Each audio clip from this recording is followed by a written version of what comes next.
कोशिशें बेकार है जब आदमी मजबूर है। कोशिशें बेकार है जब आदमी मजबूर है।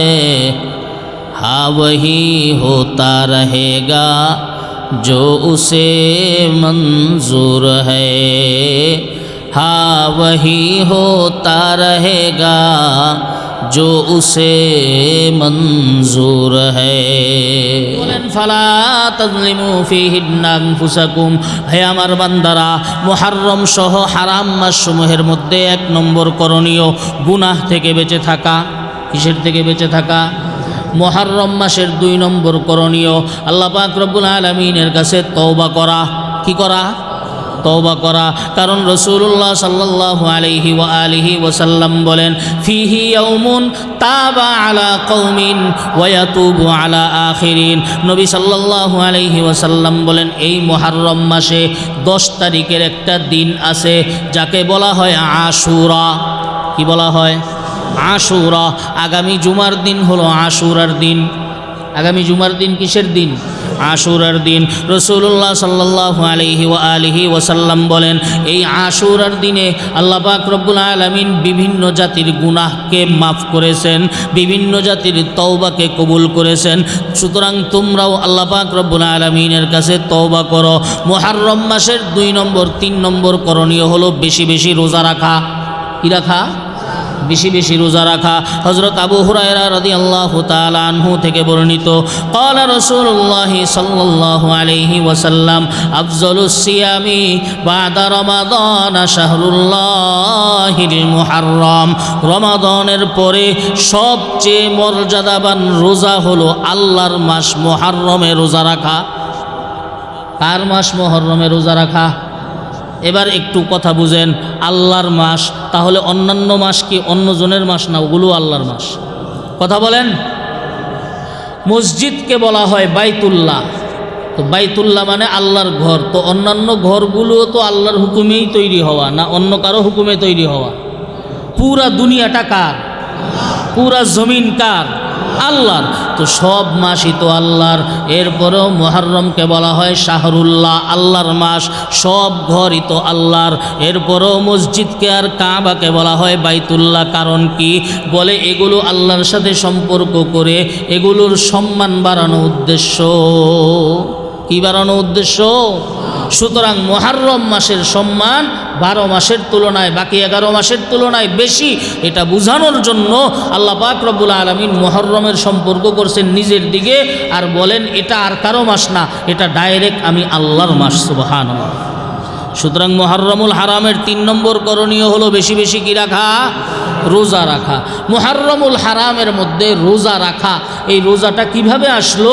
হযরত আনাস রাদিয়াল্লাহু তাআলা আনহু থেকে বর্ণিত, রাসূলুল্লাহ সাল্লাল্লাহু আলাইহি সাল্লাম মদিনায় এসে দেখেন ইহুদিরাও আশুরার দিন রোজা রাখে। মুহররমের 10 তারিখে ইহুদিরাও কি রাখে? রোজা রাখে। নবীজি জিজ্ঞেস করলেন, এই তোমরা মুহররমের 10 তারিখে রোজা রাখো কেন? ইহুদিরা বলে, ফিহি হাদা ইয়াউমুন সলিহুন। তো মুহররমের 10 তারিখ এটা একটা ফজিলতপূর্ণ দিন।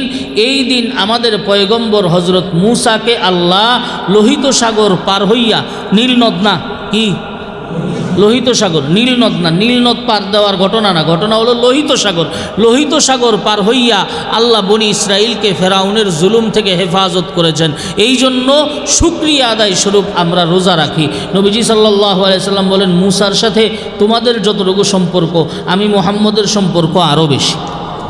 ঠিক না বে ঠিক? কারণ কি? সেও নবী, আমিও নবী। সুতরাং আমরা পরস্পর নবুয়তি ভাই। তোমাদের সাথে সম্পর্কের তুলনায় আমার সাথে সম্পর্ক বেশি। শুকরিয়া আদায় করতে গিয়ে তোমরা যদি রোজা রাখতে পারো, তো সেই রোজা রাখার বেশি যোগ্য আমরা। সুতরাং আমরাও আশুরার দিন রোজা রাখব। আমরাও আশুরার দিন রোজা রাখবো। এরপর নবীজি বিধান জারি করে দিলেন, সুমু ইয়াউমা আশুরা ওয়া খালিফু ফিহিল ইয়াহুদ। হ্যাঁ, তোমরা আশুরার দিন রোজা রাখবা, তবে সাথে সাথে ইহুদিদের সাথে মিল যেন না হয়। ফাসুমু ইয়াউমান ক্বাবলাহু আও ইয়াউমান বাদাহু। ইহুদিরা তো রোজা রাখে একটা, তোমরা রোজা রাখবা 2টা বা 3টা, হয়তো আগের দিন মিলায়া নয়তো পরের দিন মিলায়া। সুতরাং শুধু আশুরার দিন রোজা রাখা মাকরুহ। শুধু আশুরার দিন রোজা রাখা কি? হয়তো 9-10 তারিখে রাখবেন, নয়তো 10-11 তারিখে রাখবেন।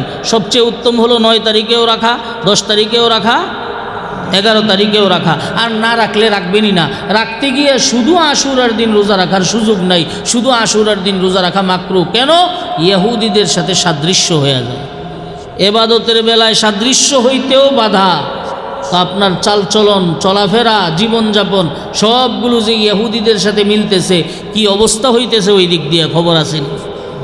হ্যাঁ, রোজা একটা ভালো জিনিস, এটার ক্ষেত্রেও যেন ইহুদিদের সাথে মিল না হয়। তো আমার পোশাক যে ইহুদিদের সাথে মিলে যায়, আমার চুল যে ইহুদিদের সাথে মিলে যায়, আমার ঘর যে ইহুদিদের সাথে মিলে যায়, আমার আচার আচরণ কথাবার্তা যে ইহুদিদের সাথে মিলে যায়, কি মনে করেন শাস্তি সামনে আছে না নাই? আল্লাহ তওবা করার তৌফিক দান করুন। এই হলো আশুরার দিনের কথাবার্তা। বাকি একটা জিনিস হলো আশুরা এর সাথে কারবালার সম্পর্ক এর ফজিলতের সাথে নাই। কারণ হলো কারবালার ঘটনা ঘটছে বহুত পরে, নবীজি আশুরার ফজিলত বলে গেছেন বহুত আগে। কথাটা বুঝাইতে পারলাম? আল্লাহ যেটা চান সেটাই হয়। তো মক্কার মানুষদের বিভিন্ন রকম জাহিলি কুপ্রথা ও কুসংস্কার ছিল। সেই কুসংস্কার এবং কুপ্রথাগুলোর মধ্যে একটা কুপ্রথা ছিল টাইম চেঞ্জ করা, সময় পরিবর্তন করা। সেই কুপ্রথাকে আল্লাহ পাক রব্বুল আলামিন বাতিল করার জন্য সূরা তাওবার 36 নম্বর আয়াতে কারিমা নাজিল করেছেন। সূরা তাওবায় আল্লাহ বলেন, ইন্না ইদ্দাতাশ শুহুরি ইনদাল্লাহ 12 শাহরান ফি কিতাবিল্লাহ। আল্লাহর কাছে লৌহে মাহফুজের হিসাব অনুযায়ী বছরে মাস 12টা। বছরে মাস কয়টা? মিনহা আরবাআতুন হুরুম। সেই 12টা মাসের মধ্যে 4টা মাস হলো হারাম মাস। যালিকা দ্বীনুল কাইয়্যিম, এটাই সঠিক ধর্ম। ফালা তাযলিমু ফীহিন্না আনফুসাকুম, সুতরাং তোমরা এই মাসগুলোতে নিজেদের উপর জুলুম করো না। ওয়াকাতিলুল মুশরিকিনা কাফাতান কামা ইউকাতিলুনাকুম কাফা, এবং সকলে মিলে পরিপূর্ণভাবে মুশরিকদের বিরুদ্ধে যুদ্ধ করো, যেমন যুদ্ধ পরিপূর্ণতার সাথে তারা তোমাদের সাথে করেছে। ওয়ালামু, আর জেনে রাখো, আন্নাল্লাহা মাআল মুত্তাকিন, আল্লাহর সাহায্য আছে তাকওয়াওয়ালাদের সাথে।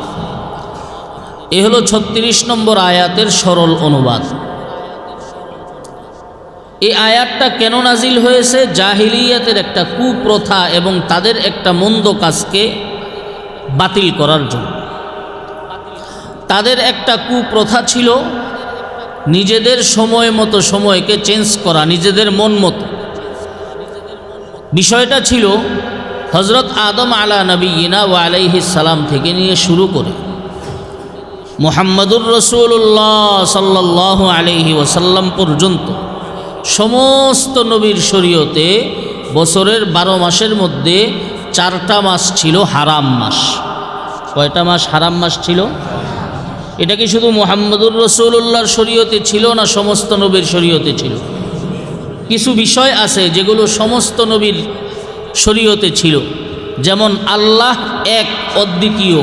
এই কথাটা কি শুধু ইসলামের কথা না হযরত আদমেরও কথা? কথা বলেন। আল্লাহ এক অদ্বিতীয়, আল্লাহর কোনো শরীক নাই, এই যে বিশ্বাস, এই বিশ্বাসটা কি শুধু মুহাম্মাদুর রাসূলুল্লাহ সাল্লাল্লাহু আলাইহি সাল্লামের না হযরত আদমেরও? হযরত নূহ আলাইহিস সালামের বিশ্বাসও, হযরত ইব্রাহিমের বিশ্বাসও, এটা সমস্ত নবীর বিশ্বাস এক। কি? আল্লাহু ওয়াহিদ, আল্লাহ এক, লা শারীকা লাহু, তার কোনো রকম শরীক নাই। এমন কিছু বিষয়, জান্নাত জাহান্নাম সত্য, এটা কি শুধু ইসলামের কথা না সমস্ত নবীদের কথা? সমস্ত নবীদের কথা। তো এরকম একটা বিধানের মধ্যে একটা বিধান ছিল এটা, যে বছরের 12 মাসের মধ্যে 4টা মাস হারাম মাস। কি মাস? হারাম শব্দের অর্থ এই জায়গায় সম্মানিত। তাহলে 12 মাসের মধ্যে 4টা মাস সম্মানিত মাস। কয়টা মাস সম্মানিত? 4টা মাস সম্মানিত। এই 4টা মাস, একটা মাসের নাম হলো জিলকদ, আরেক মাসের নাম হলো জিলহজ, আরেক মাসের নাম হলো মুহাররম, আরেক মাসের নাম হলো রজব মাস। কয় মাস? 4 মাস। এই 4 মাসের মধ্যে 3 মাস একসাথে, যুলকাদা ওয়া যুলহিজ্জা ওয়া মুহাররমুল হারাম। জিলকদ, জিলহজ, মুহাররম, এই 3 মাস একসাথে এক সিরিয়ালে। আরেকটা হলো রজব মাস, শাবানের আগের মাস। এই হারাম এবং সম্মানিত মাসসমূহের চাহিদা ছিল এই মাসগুলোতে অন্যান্য মাসের মতো যুদ্ধ বিগ্রহ না করা, অন্যান্য মাসের মতো খুন খারাপি না করা, অন্যান্য মাসের মতো অন্যায় অবিচার এই সমস্ত জিনিসগুলো না করা, বরং এই 4 মাসের মধ্যে ভালো হয়ে চলার চেষ্টা করা। কেন? এই 4 মাসের দাম আল্লাহ সুবহানাহু ওয়া তাআলা নির্ধারণ করেছে। এখন আরবের তারা দাবি করত যে আমরা হজরত ইব্রাহিমের অনুসারী। কার অনুসারী? কারণ আরব আবাদ হয়েছে হজরত ইসমাঈল আলাইহিস সালামের মাধ্যমে। ইসমাঈল আলাইহিস সালামের বাবার নাম কি? হজরত ইব্রাহিম আলাইহিস সালাম। আরবের তারা দাবি করত যে আমরা মিল্লাতে ইব্রাহিমের অনুসারী। বুঝে থাকলে বলেন আমাকে, হজরত ইব্রাহিম আলাইহিস সালামের শরীয়তেও 4টা মাস হারাম ছিল কি ছিল না? ছিল। এখন আরবের মানুষগুলো যুদ্ধ করতে করতে করতে করতে করতে করতে একটা পর্যায়ে এমন হইতো যে যুদ্ধ শেষ হয় নাই, কিন্তু হারাম মাস চলে আসছে। এখন হারাম মাসে তো যুদ্ধ করা হারাম, হারাম মাসে তো যুদ্ধ করা নিষেধ, কিন্তু তাদের যুদ্ধ তো শেষ হয় নাই, এখনও পর্যন্ত মনের ক্ষোভ মিটে নাই, এখনও পর্যন্ত নিজেদের অহংকার প্রকাশ করতে পারে নাই। তো তারা করত কি? তারা বলতো যে আরও 1 মাস যুদ্ধ চলবে, হারাম মাস আরও 1 মাস পরে শুরু হবে। আরও 1 মাস যুদ্ধ চলবে আর হারাম মাস আরও 1 মাস পরে কি হবে? শুরু হবে। প্রয়োজন দেখা দিত কোনো কাজের, এমন কাজ যেই কাজ হারাম মাসে নিষেধ, তখন তারা করতো কি? ওই কাজ ঠিকই করত, তারিখ পিছায় ফেলতো, না হলে আগে করে ফেলতো। আগে পিছ করে ওই এটাকে তারা সময় মানে বিচার মানি তালগাছ আমার, এরকম অবস্থা যে আল্লাহ আপনার বিধান হারাম মাস মানি ঠিক, কিন্তু আমাদের মনস্কামনা এবং আমাদের চাহিদা পূরণ করার পরে এরপরে গিয়ে হারাম মাস মানি। এজন্য আমাদের কামনা, আমাদের মনস্কামনা পূরণ করার জন্য যদি কোনো হারাম মাসকে আগে নিতে হয় আমরা আগে নিয়ে যাব, যদি কোনো হারাম মাসকে পিছনে নিতে হয় আমরা পিছনে নিয়ে যাব। এই বিষয়টা হলো আল্লাহর সাথে চালাকি করা। কার সাথে চালাকি করা? বান্দার সাথে চালাকি করলে বাঁচা যায়, কিন্তু আল্লাহর সাথে চালাকি করলে বাঁচার কোনো সুরত নাই। আল্লাহকে দেখাইতেছে আল্লাহ আমরা তো হারাম মাস মানতেছি ঠিকই, কিন্তু হ্যাঁ সময়টাকে একটু পিছাইয়ে দিলাম। হারাম মাস এটা এখন আসছে, তো এখন তো আমাদের যুদ্ধ চলতেছে, তো কি করা যায়? তো হারাম মাসকে 1 মাস পিছাইয়ে দিলাম, এই 1 মাস পর্যন্ত আমরা যুদ্ধ করলাম। মুহাররম যেই দিনে শুরু হওয়ার কথা ছিল ঠিক এর 1 মাস পরে গিয়া মুহাররম শুরু হয়েছে। আমাকে বলেন এইভাবে হিসাব করার মাধ্যমে সনের হিসাব আর মাসের হিসাব ঠিক থাকবে না বেঠিক হয়ে যাবে? যার কারণে আরবের মধ্যে জাহিলিয়াতের যুগে এই বিষয়গুলো একেবারে তারিখ পুরা হজবরল অবস্থা হয়ে গিয়েছিল। প্রতি বছরই তারা এরকম টাইম চেঞ্জ করত, সময় চেঞ্জ করত। তাদের এই বিষয়টাকে আল্লাহ সুবহানাহু ওয়া তাআলা সতর্ক করার জন্য বলেন চালাকি আমার সাথে কইরো না। আমার সাথে চালাকি করছে, তো যারা আমার সাথে চালাকি করছে তারা ধ্বংস হয়ে গেছে। এরকম চালাকি করনেওয়ালা এক গ্রুপের নাম হলো ইহুদিদের সমুদ্রের পাশে থাকা ব্যক্তিরা, যাদেরকে চালাকির কারণে আল্লাহ পাক রব্বুল আলামিন শেষ পর্যন্ত মানুষকে বানর বানায় দিয়েছেন। সূরা বাকারায় আছে ওয়ালাকাদ আলিমতুমুল্লাযীনা আতাদাউ মিনকুম ফিস সাবতি ফাকুলনা লাহুম কুনু কিরাদাতান খাসিইন। আল্লাহ বলেন তোমরা জানো ওই সমস্ত মানুষদেরকে যেই মানুষগুলো শনিবারের ব্যাপারে সীমা লঙ্ঘন করেছে। কিসের ব্যাপারে সীমা লঙ্ঘন করেছে? শনিবারের ব্যাপারে সীমা লঙ্ঘন করেছে, যার কারণে ফাকুলনা লাহুম কুনু কিরাদাতান খাসিইন, আমি আল্লাহ তাদেরকে বললাম, তোমরা লাঞ্ছিত, ধিক্কৃত, বানর হয়ে যাও। সূরা আরাফের মধ্যে এই বিষয়টাকে আরও বিস্তারিতভাবে আল্লাহ বলেছেন। ঘটনা হলো হযরত দাউদ আলাইহিস সালামের জামানায়। হযরত দাউদ বনি ইসরাইলের একজন পয়গম্বর ছিলেন, নবীও ছিলেন, বাদশাও ছিলেন। নবীও ছিলেন, বাদশাও ছিলেন। ওয়ালাকাদ আতাইনা দাউদ ওয়া সুলাইমানা ইলমা। দাউদ এবং সুলাইমান, হযরত দাউদের সন্তানের নাম হলো হযরত সুলাইমান। উভয়জনকে আল্লাহ পাক রব্বুল আলামিন দ্বীনও দান করেছেন, দুনিয়াও দান করেছেন। তাহলে বোঝা গেল দিন আর দুনিয়া দুটোটাই একসাথে চলতে পারে যদি কারো ভিতরে চালানোর যোগ্যতা থাকে। ঠিক না বে ঠিক? দিনদার হইতে হইলেই যে আমাকে গরিব হতে হবে ব্যাপারটা এরকম। দিনদার হইতে হইলেই যে আমাকে একেবারে গরিব মিসকিনের কাতারে থাকতে হবে বিষয়টা এরকম না। দিনদার হয়ে ধনীও হইতে পারে। যেমন হযরত দাউদ ছিলেন, হযরত সুলাইমান আলাইহিস সালাম ছিলেন। কি পরিমাণ ধন এবং সম্পদ আল্লাহ তাদেরকে দান করেছেন। আসমান জমিনের বাদশাহী আল্লাহ হযরত সুলাইমানকে দান করেছেন। কত বড় পয়গম্বর ছিলেন, আবার আল্লাহ পাক রব্বুল আলামিন বাদশাহীও দান করছেন। হযরত দাউদ আলাইহিস সালামের জমানায় বনি ইসরাইলের কিছু মানুষ তারা নদীর পারে, সমুদ্রের পারে বসবাস করত। ইহুদিদের জন্য বিধান ছিল সারা সপ্তাহের মধ্যে শনিবার তোমাদের জন্য পবিত্র দিন, সুতরাং শনিবার তোমাদের ইবাদত বন্দেগীর দিন। আমাদের জন্য ইবাদত বন্দেগী প্রত্যেক দিন, কিন্তু আমাদের জন্য বিশেষ দিন হলো কিবার? জুমার দিন, শুক্রবার। ইহুদিদের জন্য পবিত্র এবং বিশেষ দিন ছিল শনিবার। শনিবার দিন আল্লাহ পাক রব্বুল আলামিনের বিধান ছিল, তোমরা তো সমুদ্রের পাশে বসবাস করো, তাদের জীবিকার মাধ্যম ছিল মাছ শিকার করা এবং সেগুলো বিক্রি করা, খাবার দাবার করা। এটা আল্লাহ বিধান দিয়ে দিয়েছেন, সপ্তাহের 7 দিনের মধ্যে 6 দিন তোমরা মাছ শিকার করতে পারবা, একদিন তোমরা মাছ শিকার করতে পারবা না, সেই দিনটা হলো শনিবার। শনিবার ছাড়া বাকি সপ্তাহের 6 দিন তোমরা মাছ শিকার করবা, খাওয়া দাওয়া করবা, বিক্রি করবা, কোনো বাধা নাই, কিন্তু শনিবারে তোমরা মাছ শিকার করতে পারবা না। এই বিধান কার? আল্লাহ। আপনার আমার এখানে প্রশ্ন করার কোনো সুযোগ নাই যে আল্লাহ কেন এই বিধানটা দিলেন। আমরা গোলাম কার? সুতরাং আল্লাহ যেই বিধান দিবেন সেই বিধান আমরা মানতে বাধ্য। মানি না, এটা আমাদের ইমানের দুর্বলতা, আমলের কমজোরি। মানি না, আমাদের ইমানের দুর্বলতা, আমলের কমজোরি। যেমন জুমার আজান হওয়ার সাথে সাথে মসজিদে চলে আসতে হয়, আসি না আমরা, আমাদের ইমানের কমজোরি। আমরা আস্তে আস্তে একেবারে দ্বিতীয় খুতবার শেষে যখন ফাজকুরুনি আযকুরকুম ওয়াশকুরুলি ওয়ালা তাকফুরুন বলা হয় তখন আসি। আল্লাহ সুবহানাহু ওয়া তাআলা আমাদেরকে তার বিধান পরিপূর্ণরূপে মানার তৌফিক দান করুন। আল্লাহ পাক রব্বুল আলামিন বিধান দিলেন, সপ্তাহের 6 দিনের মধ্যে 7 দিনের মধ্যে 6 দিন তোমরা মাছ শিকার করবা, শনিবার তোমরা মাছ শিকার করতে পারবা না। তো তারা দেখলো 7 দিনের মধ্যে শনিবার দিন মাছ বেশি দেখা যায়, আর বাকি দিনগুলোতে মাছ তেমন দেখা যায় না। এই পরীক্ষা করনেওয়ালা যিনি, তিনি কে?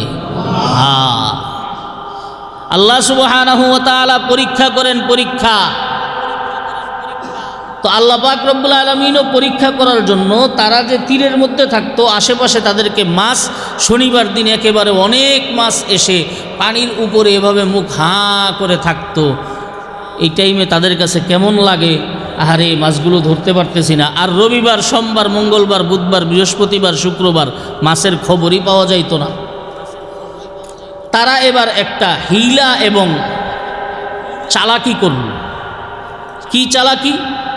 তারা শনিবার দিন মাছ শিকার করল না ঠিক, কিন্তু সমুদ্রের তীরে, লোহিত সাগরের তীরে কিছু ছোট ছোট গর্ত তারা তৈরি করে রাখলো, যেন মাছ যখন স্রোতের সাথে চলে তখন যেন ওই স্রোতের বাড়িতে মাছ ডাইরেক্ট সেখানে না গিয়ে আমাদের গর্তগুলোর মধ্যে ঢুকে যায়।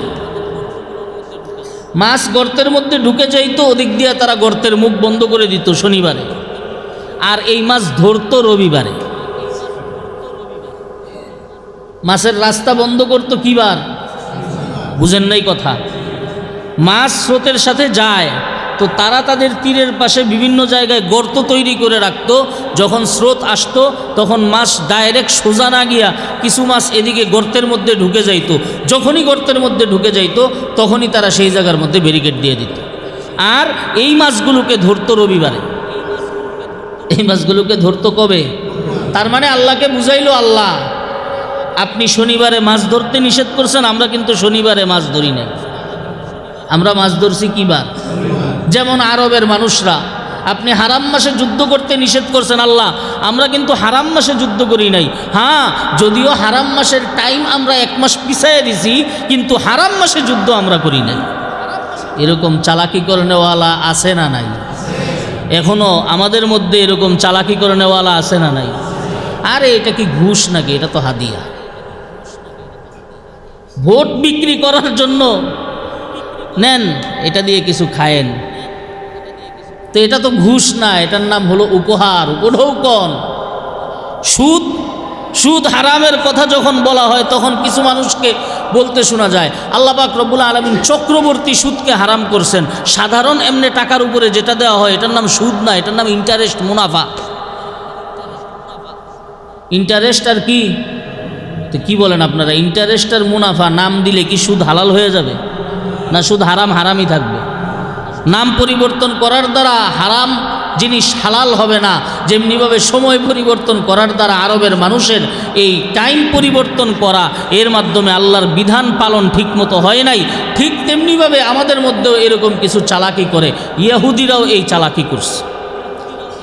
এই চালাকি করার ফলে তাদের মধ্যে মানুষ, তাদের এলাকার মানুষের মধ্যে 3 ভাগ হয়ে গেছে। 1 ভাগ মানুষ তাদেরকে নিষেধ করা শুরু করছে যে তোমরা কেন ডাইরেক্ট আল্লাহর বিধানকে অমান্য করতেছো, এই অমান্য তোমরা করো না, আল্লাহ পাক রব্বুল আলামিনের সাথে চালাকি করো না, কারণ আল্লাহর ধরা বড় কঠিন ধরা। ওয়ামাকারু ওয়ামাকারাল্লাহ ওয়াল্লাহু খায়রুল মাকিরিন। তারাও চক্রান্ত করে, মাঝে মাঝে চক্রান্তের জবাব আল্লাহও দেন, কিন্তু আল্লাহর কৌশল বড় কঠিন কৌশল। তারা তাদেরকে বাধা দিছে, কিন্তু তাদের বাধা তারা মানে নাই। আরেক গ্রুপ ছিল, তারা মাছ শিকারও করতো না, এই চালাকিটাও করতো না, কিন্তু বাধাও দেয় নাই। আরেক গ্রুপ ডাইরেক্ট এই চালাকির মধ্যে জড়িত ছিল। কয় গ্রুপ? 3 গ্রুপ।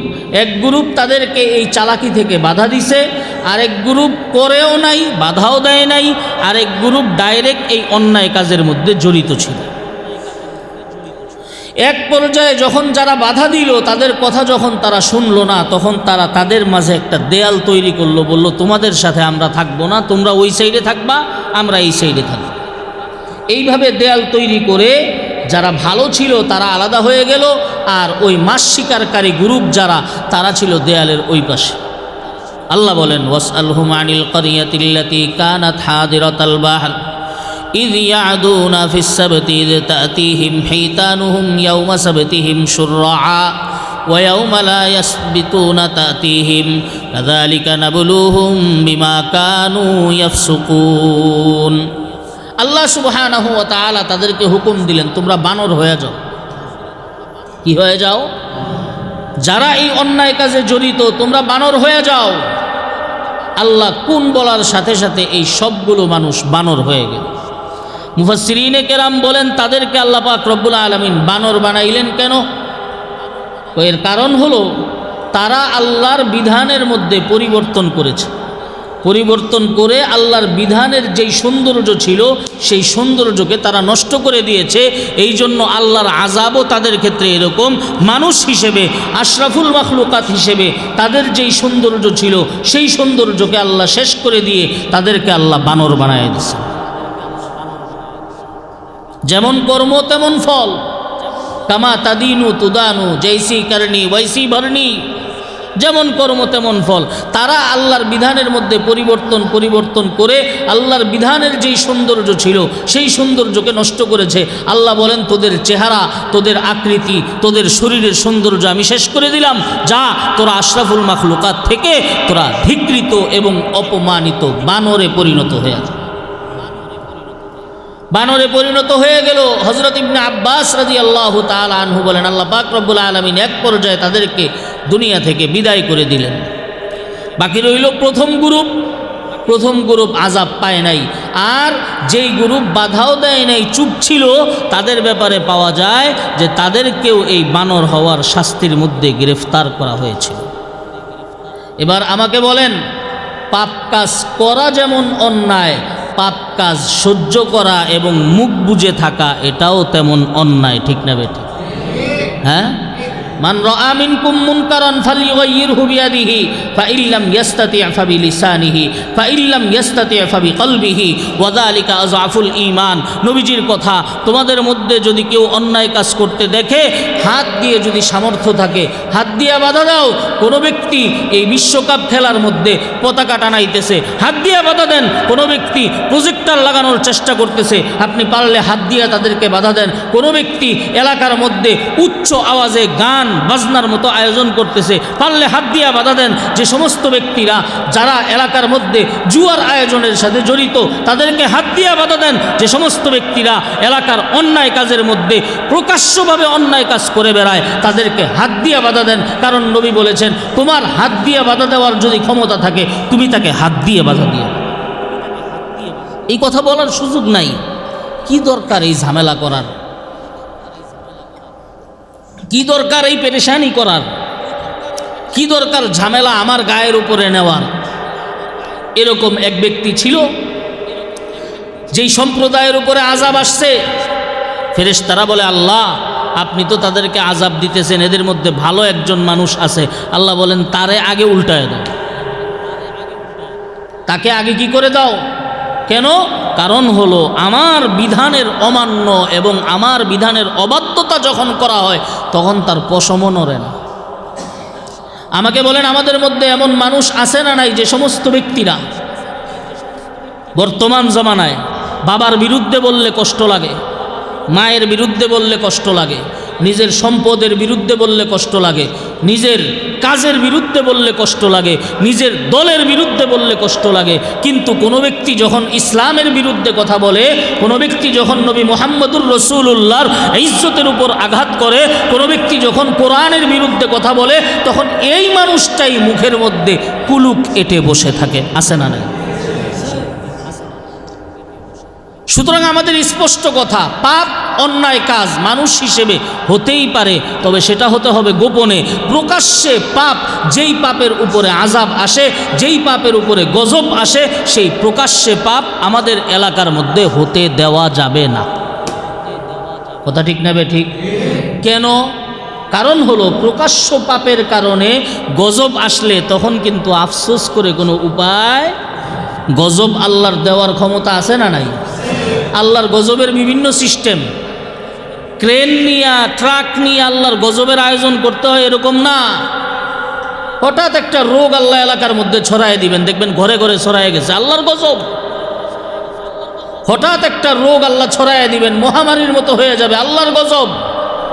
কত সিস্টেমে যে আল্লাহর গজব আসবে চিন্তাও করা যাবে না। সুতরাং পাপ কাজ হতে পারে, একজন মানুষ হিসেবে অন্যায় করতে পারে, কিন্তু সেটা হতে হবে, কথা বলেন, গোপনে। কিভাবে? গোপনে। প্রকাশ্যে এমন অন্যায় কাজ, যেই অন্যায় কাজের উপরে আল্লাহর গজব আসে, এই ধরনের কোনো কাজ প্রকাশ্যে হতে দেওয়া যাবে না।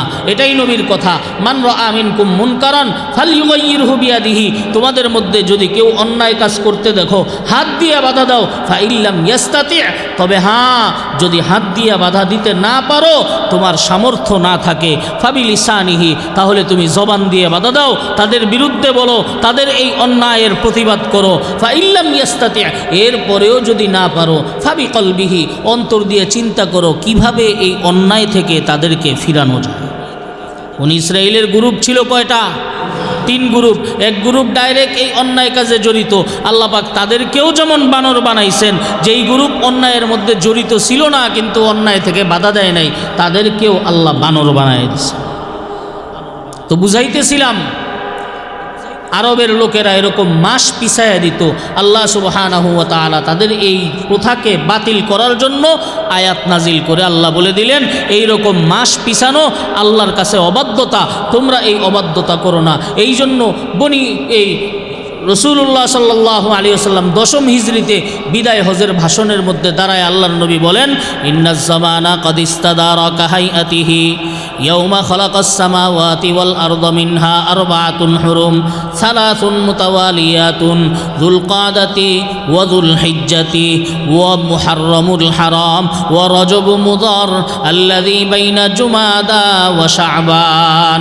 রাসূলুল্লাহ সাল্লাল্লাহু আলাইহি ওয়া আলিহি ওয়াসাল্লাম বলেন, উম্মত, বৎসরের মধ্যে 4টা মাস হলো হারাম মাস, সম্মানিত মাস। আল্লাহ পাক রব্বুল আলামিন বলেন, সুতরাং এই হারাম মাসসমূহে তোমরা নিজেদের উপর জুলুম করো না।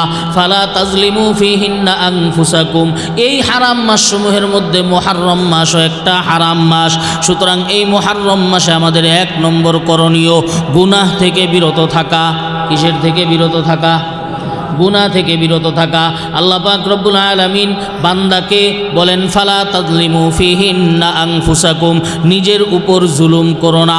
আল্লাহ পাক রব্বুল আলামিন বলেন নাই যে গুনাহ করো না, আল্লাহ বলেন নিজের উপরে জুলুম করো না। মুফাসসিরিনে কেরাম বলেন নিজের উপরে জুলুম না করা মানে গুনাহ না করা। কেন? বান্দা গুনাহ করে আল্লাহর কোনো ক্ষতি করে না, বান্দা গুনাহ করে মানে নিজের উপর জুলুম করে। ঠিক না বে ঠিক? এজন্য হযরত আদম আলা নবিয়িনা ওয়া আলাইহিস সালাতু ওয়াস সালাম দোয়া করেছেন, রব্বানা যালামনা আনফুসানা ওয়া ইল্লাম তাগফির লানা ওয়া তারহামনা লানাকুনান্না মিনাল খাসিরিন। আয় আল্লাহ, আমরা বান্দা, আমাদের থেকে যদি গুনাহ হয়, সেই গুনার মানে হলো নিজের উপরে নিজে জুলুম করা। আল্লাহ পাক রব্বুল আলামিন বলেন, বান্দা, হারাম মাসসমূহের মধ্যে গুনাহ করে নিজের উপর জুলুম করবা না। কারণ সাধারণ জায়গায় গুনাহ করা আর পবিত্র জায়গায় গুনাহ করা বেশ কম আছে না নাই? সাধারণ সময়ে গুনাহ করা আর পবিত্র সময়ে গুনাহ করা ব্যবধান আছে না নাই? কেউ সাধারণ রাস্তাঘাটের মধ্যে গুনাহ করে আর মসজিদের ভিতরে গুনাহ করে, এই দুয়ে যেমন পার্থক্য আছে। কেউ সাধারণ সময়ে গুনাহ করে আর রমাজান মাসে দিনের বেলায় যদি গুনাহ করে, এই দুয়ে যেমন পার্থক্য আছে, ঠিক তেমনিভাবে হারাম মাসের বাহিরের গুনাহ আর হারাম মাসের ভিতরের গুনাহ এক না। হারাম মাসের বাহিরের গুনার মধ্যে যদি শাস্তি হয় সিঙ্গেল, হারাম মাসের ভিতরে গুনাহের মধ্যে শাস্তি হবে ডবল। ঠিক না বে ঠিক? এই জন্য আল্লাহ বলেন, ফালা তাজলিমু ফিহিন্না আনফুসাকুম। হে আমার বান্দারা, মুহররম সহ হারাম মাসসমূহের মধ্যে 1 নম্বর করণীয় গুনাহ থেকে বেঁচে থাকা। কিসের থেকে বেঁচে থাকা? মুহররম মাসের 2 নম্বর করণীয় আল্লাহ পাক রব্বুল আলামিনের কাছে তওবা করা। কি করা? তওবা করা। কারণ রাসূলুল্লাহ সাল্লাল্লাহু আলাইহি ওয়া আলিহি ওয়াসাল্লাম বলেন, ফিহি ইয়াউমুন তাবা আলা কওমিন ওয়া ইয়াতুবু আলা আখিরিন। নবী সাল্লাল্লাহু আলাইহি ওয়াসাল্লাম বলেন, এই মুহররম মাসে 10 তারিখের একটা দিন আছে যাকে বলা হয় আশুরা। কি বলা হয়? আশুরা। আগামী জুমার দিন হলো আশুরার দিন। আগামী জুমার দিন কিসের দিন? আশুরার দিন। রাসূলুল্লাহ সাল্লাল্লাহু আলাইহি ওয়া আলিহি ওয়াসাল্লাম বলেন, এই আশুরার দিনে আল্লাহ পাক রব্বুল আলামিন বিভিন্ন জাতির গুনাহকে মাফ করেছেন, বিভিন্ন জাতির তওবাকে কবুল করেছেন। সুতরাং তোমরাও আল্লাহ পাক রব্বুল আলামিনের কাছে তওবা করো। মুহররম মাসের 2 নম্বর 3 নম্বর করণীয় হলো বেশি বেশি রোজা রাখা। কি রাখা? বেশি বেশি রোজা রাখা। হযরত আবু হুরায়রা রাদিয়াল্লাহু তাআলা আনহু থেকে বর্ণিত, ক্বালা রাসূলুল্লাহ সাল্লাল্লাহু আলাইহি ওয়াসাল্লাম, আফযালুস সিয়ামি বাদা রমাদান শাহরুল্লাহিল মুহররম। রমাদানের পরে সবচেয়ে মর্যাদাবান রোজা হলো আল্লাহর মাস মুহররমে রোজা রাখা। কার মাস? মুহররমে রোজা রাখা। এবার একটু কথা বুঝেন, আল্লাহর মাস, তাহলে অন্যান্য মাস কি অন্য জনের মাস না? ওগুলো আল্লাহর মাস। কথা বলেন। মসজিদকে বলা হয় বাইতুল্লাহ, তো বাইতুল্লাহ মানে আল্লাহর ঘর। তো অন্যান্য ঘরগুলো তো আল্লাহর হুকুমেই তৈরি হওয়া, না অন্য কারো হুকুমে তৈরি হওয়া? পুরা দুনিয়াটা কার? পুরা জমিন কার? আল্লাহর। তো সব মাসই তো আল্লাহর। এরপরেও মুহররমকে বলা হয় শাহরুল্লাহ, আল্লাহর মাস। সব ঘরই তো আল্লাহর। এরপরেও মসজিদকে আর কাবাকে বলা হয় বাইতুল্লাহ। কারণ কি? বলে এগুলো আল্লাহর সাথে সম্পর্ক করে এগুলোর সম্মান বাড়ানো উদ্দেশ্য। কি বাড়ানো উদ্দেশ্য? সুতরাং মুহররম মাসের সম্মান 12 মাসের তুলনায় বাকি 11 মাসের তুলনায় বেশি, এটা বোঝানোর জন্য আল্লাহ পাক রব্বুল আলামিন মুহররমের সম্পর্ক করছেন নিজের দিকে, আর বলেন এটা আর কারো মাস না, এটা ডাইরেক্ট আমি আল্লাহর মাস। সুবহানাল্লাহ। সুতরাং মুহররমুল হারামের 3 নম্বর করণীয় হলো বেশি বেশি কি রাখা? রোজা রাখা। মুহররমুল হারামের মধ্যে রোজা রাখা, এই রোজাটা কিভাবে আসলো? হযরত আনাস রাদিয়াল্লাহু তাআলা আনহু থেকে বর্ণিত, রাসূলুল্লাহ সাল্লাল্লাহু আলাইহি সাল্লাম মদিনায় এসে দেখেন ইহুদিরাও আশুরার দিন রোজা রাখে। মুহররমের 10 তারিখে ইহুদিরাও কি রাখে? রোজা রাখে। নবীজি জিজ্ঞেস করলেন, এই তোমরা মুহররমের 10 তারিখে রোজা রাখো কেন? ইহুদিরা বলে, ফিহি হাদা ইয়াউমুন সালিহুন, তো মুহররমের 10 তারিখ এটা একটা ফজিলতপূর্ণ দিন। এই দিন আমাদের পয়গম্বর হযরত মূসাকে আল্লাহ লোহিত সাগর পার হইয়া, নীল নদ না, কি লোহিত সাগর, নীল নদ না, নীল নদ পার দেওয়ার ঘটনা না, ঘটনা হলো লোহিত সাগর। লোহিত সাগর পার হইয়া আল্লাহ বনি ইসরাইলকে ফেরাউনের জুলুম থেকে হেফাজত করেছেন। এই জন্য শুকরিয়া আদায় স্বরূপ আমরা রোজা রাখি। নবীজি সাল্লাল্লাহু আলাইহি সাল্লাম বলেন, মূসার সাথে তোমাদের যতটুকু সম্পর্ক, আমি মুহাম্মদের সম্পর্ক আরও বেশি। ঠিক না বে ঠিক? কারণ কি, সেও নবী আমিও নবী, সুতরাং আমরা পরস্পর নবুয়তি ভাই। তোমাদের সাথে সম্পর্কের তুলনায় আমার সাথে সম্পর্ক বেশি। শুকরিয়া আদায় করতে গিয়ে তোমরা যদি রোজা রাখতে পারো তো সেই রোজা রাখার বেশি যোগ্য আমরা। সুতরাং আমরাও আশুরার দিন রোজা রাখব, আমরাও আশুরার দিন রোজা রাখবো। এরপর নবীজি বিধান জারি করে দিলেন, সুমু ইয়াউমা আশুরা ওয়া খালিফু ফিহিল ইয়াহুদ। হ্যাঁ, তোমরা আশুরার দিন রোজা রাখবা, তবে সাথে সাথে ইহুদিদের সাথে মিল যেন না হয়। ফাসুমু ইয়াউমান ক্বাবলাহু আও ইয়াউমান বাদাহু। ইহুদিরা তো রোজা রাখে একটা, তোমরা রোজা রাখবা 2টা বা 3টা, হয়তো আগের দিন মিলায়া নয়তো পরের দিন মিলায়া। সুতরাং শুধু আশুরার দিন রোজা রাখা মাকরুহ। শুধু আশুরার দিন রোজা রাখা কি, হয়তো 9-10 তারিখে রাখবেন, নয়তো 10-11 তারিখে রাখবেন। সবচেয়ে উত্তম হলো 9 তারিখেও রাখা, 10 তারিখেও রাখা, 11 তারিখেও রাখা। আর না রাখলে রাখবেনই না। রাখতে গিয়ে শুধু আশুরার দিন রোজা রাখার সুযোগ নাই, শুধু আশুরার দিন রোজা রাখা মাকরুহ। কেন? ইহুদিদের সাথে সাদৃশ্য হয়ে যায়, এবাদতের বেলায় সাদৃশ্য হইতেও বাধা। তো আপনার চালচলন, চলাফেরা, জীবনযাপন সবগুলো যে ইহুদিদের সাথে মিলতেছে, কি অবস্থা হইতেছে ওই দিক দিয়ে খবর আছে? হ্যাঁ, রোজা একটা ভালো জিনিস, এটার ক্ষেত্রেও যেন ইহুদিদের সাথে মিল না হয়। তো আমার পোশাক যে ইহুদিদের সাথে মিলে যায়, আমার চুল যে ইহুদিদের সাথে মিলে যায়, আমার ঘর যে ইহুদিদের সাথে মিলে যায়, আমার আচার আচরণ কথাবার্তা যে ইহুদিদের সাথে মিলে যায়, কি মনে করেন শাস্তি সামনে আছে না নাই? আল্লাহ তওবা করার তৌফিক দান করুন। এই হলো আশুরার দিনের কথাবার্তা। বাকি একটা জিনিস হলো আশুরা এর সাথে কারবালার সম্পর্ক এর ফজিলতের সাথে নাই। কারণ হলো কারবালার ঘটনা ঘটছে বহুত পরে, নবীজি আশুরার ফজিলত বলে গেছেন বহুত আগে। কথাটা বুঝাইতে পারলাম?